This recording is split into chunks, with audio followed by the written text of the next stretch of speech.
Purihin ng Diyos, purihin ng ating Panginoon. Alam mo ba na kung ikaw ay gumagawa ng tama at sumusunod sa kalooban ng Diyos, ang mundo ay galit sa iyo?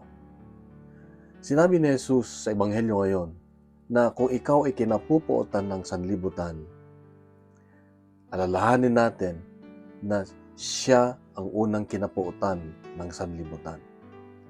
Makita natin dito na pinapaalala ng Diyos na sa tuwing tayo ay inuusig, tayo ay kinukutya, at tayo ay kinamumuhian sa paggawa ng mabuti sa pangalan ng Diyos, galit ang mundo sa atin.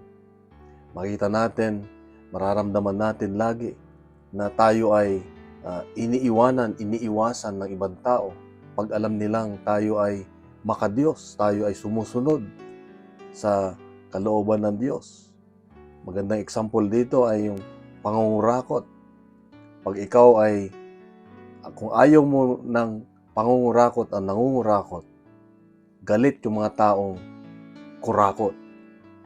Kaya nga kapatid, dito pinapaalala ng Diyos na pag ikaw ay gumagawa ng kabutihan para sa Diyos, dahil sa Diyos, ay makakaasa kang may mga tao talaga na magagalit sa iyo at iiwas sa iyo.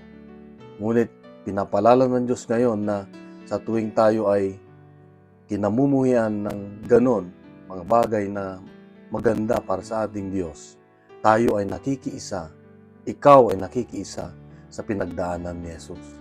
Kaya huwag kang mabahala kasi bibigyan ka ng lakas ng Diyos kung paano napagtagumpayan ng Diyos ang mga bagay na pinagdaanan niya na hirap, pakasakit, ay makakayanan mo rin.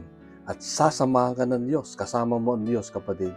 Kaya huwag kang mag-alala, huwag kang malungkot, kundi magalak ka, magkaroon ka ng kapayapaan sa iyong puso. Sa kabila ng lahat, hindi ka pababayaan ng Diyos, sasamahan ka niya.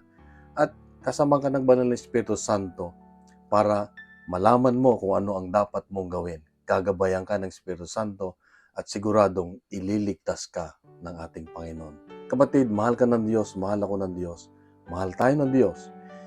Ipagkalat natin ang mabuting balita lagi. Ang Diyos ang mabuting balita.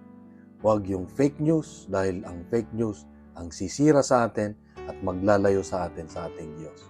God bless at isang mapagpalang araw sa iyo.